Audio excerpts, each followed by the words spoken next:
Hi, Andy XL, back with another NFXL podcast, and this is the third of my State of the Franchise addresses, if you like, starting from the bottom of the league upwards. So, with this being the third one, it's time to talk Arizona Cardinals. The mere fact that the Cardinals are the third team I'm looking at this in these pieces mean they finished with the third worst record in the league. And for a team that would have had postseason ambitions coming into last season, that makes this about as bad a season as it could have been. And this is going to be an off-season of change for the Cardinals, starting with a new head coach after Jonathan Gannon paid the price for the team's awful season. And being in the NFC West with three teams that all made it to the final four of the NFC postseason bracket makes getting back into the contention in that division a tough task indeed for whoever replaces Gannon. But let's look at the state of the roster going into this off-season and what they need to do to turn things around in 2026. Now, I'm just having a quick pause here while I make sure I'm up to date on what cap space they've got. Right, done that. Let's move on. So, as I say, let's start at the state of their roster. To do so, I will use data tape from Spot Rack, Over the Cap, and Pro Football Reference to assist me. Um, So, quarterback. Kyler Murray came into the season seemingly secure as the Cardinals quarterback for years to come, but after getting hurt and then being soft benched during the season, his future under a new head coach in Arizona is now very much in doubt, and they do appear to be looking for trade partners for him. Those that have read pieces from me regarding Murray previously know that I considered him to be one of the most overrated quarterbacks in the league, so it came as no surprise to me that he had the type of season he did. Jacoby Brissett took over from Murray and retained the job, but in truth played no better than Murray statistically, but about the same. But one thing is for sure, he does not cost as much to get basically the same result. Murray was 2-3 for the season. Brissett was worse with a 1-11 record.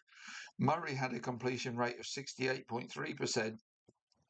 Brissett's was 64.9. Murray passed for 192.4 yards a game. Brissett had 240 yards a game. Murray had a 2-1 touchdown to interception ratio. Brissett's was just shy of 3-1. Murray rushed for 34 yards a game. Brissett for just 12 yards.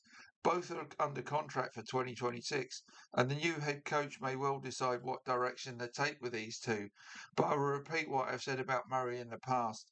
In 7 seasons, he's failed to have a 4,000-yard passing season, has only taken the Cardinals to the postseason once, and lost that single game in which he threw for just 137 yards and threw 2 picks.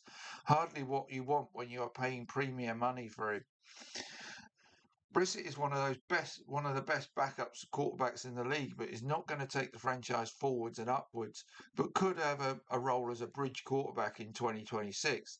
If the Cardinals do get offers for Murray, I would take the best they can get for him and go with Brissett and draft a quarterback as a possible successor.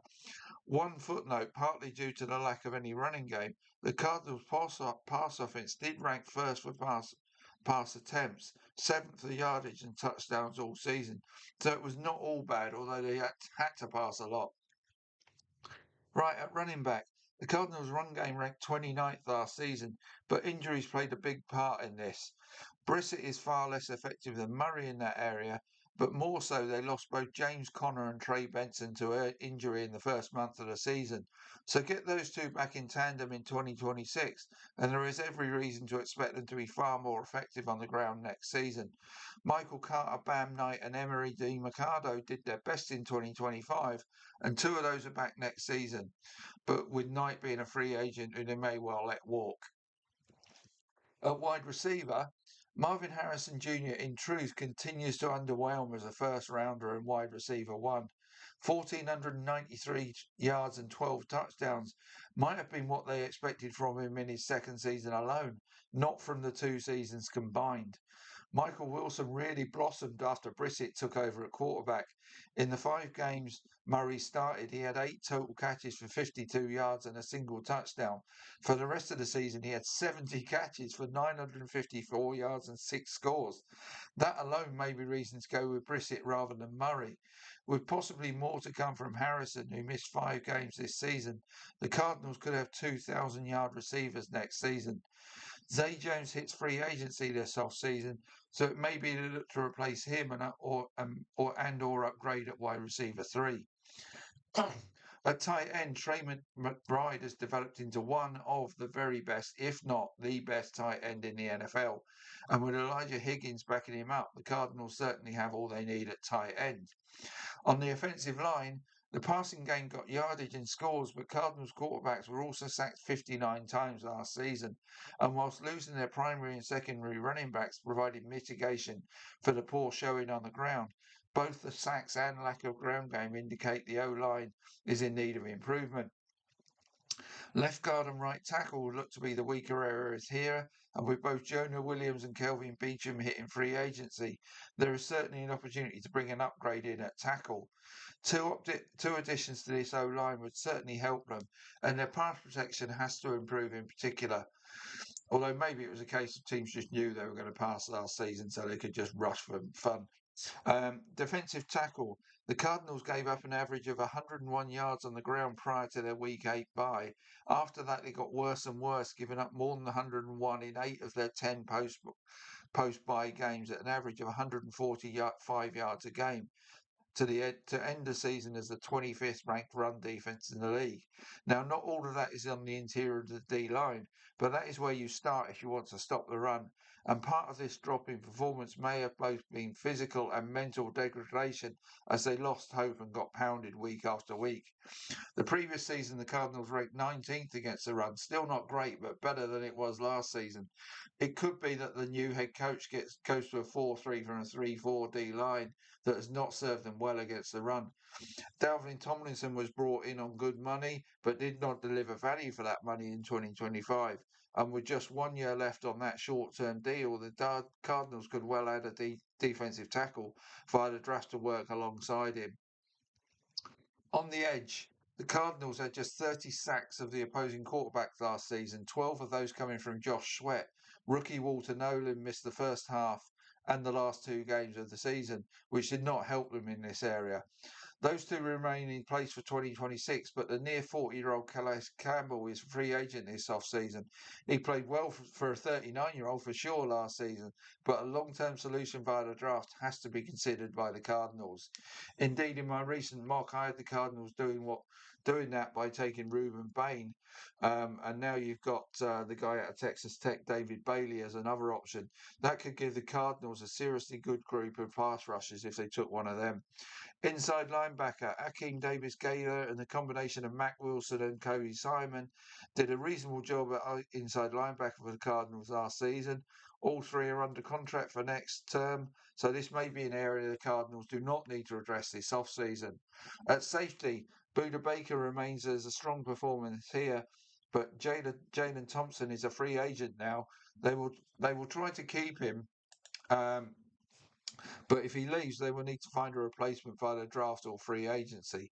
Although their inside linebackers and safeties seem to have played okay or better last season, the Cardinals were weak against receiving backs and tight ends last season, so that has to be an area of concern. Cornerbacks.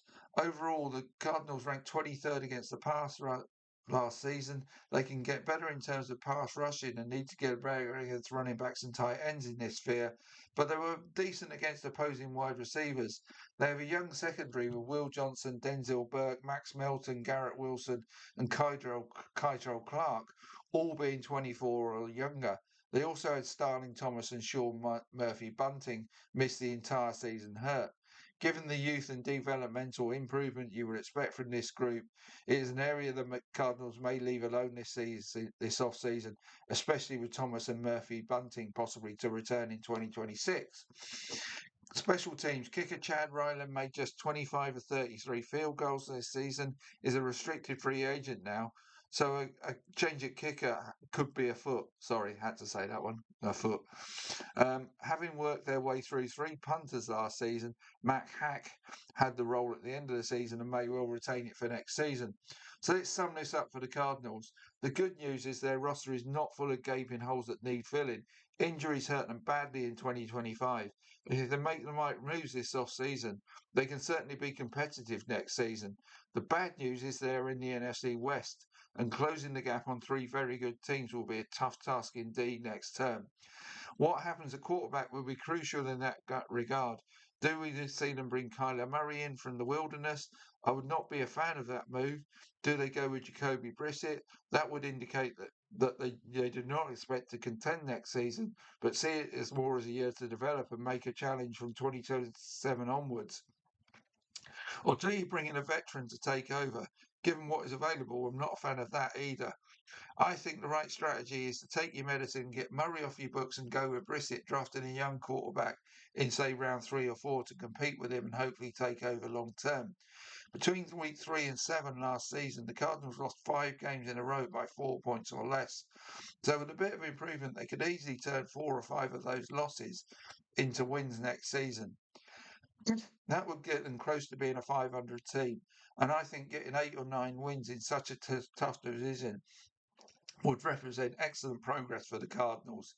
In order to achieve that progress, this is the to-do list for them this off-season.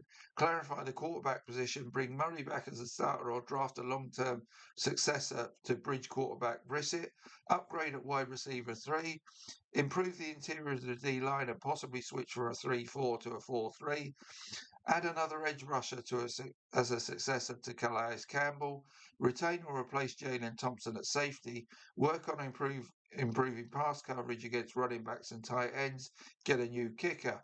Not the longest list considering they went 3 and 4 last season. Get them right, and they have 39 million of cap space to work with, and those 8 to 9 wins are certainly in reach. And if they get a soft schedule, they may even get a shot at making the postseason. But that in that division, that's going to be really tough next season. So getting somewhere near 500 is what the Cardinals need to try and achieve for me next season.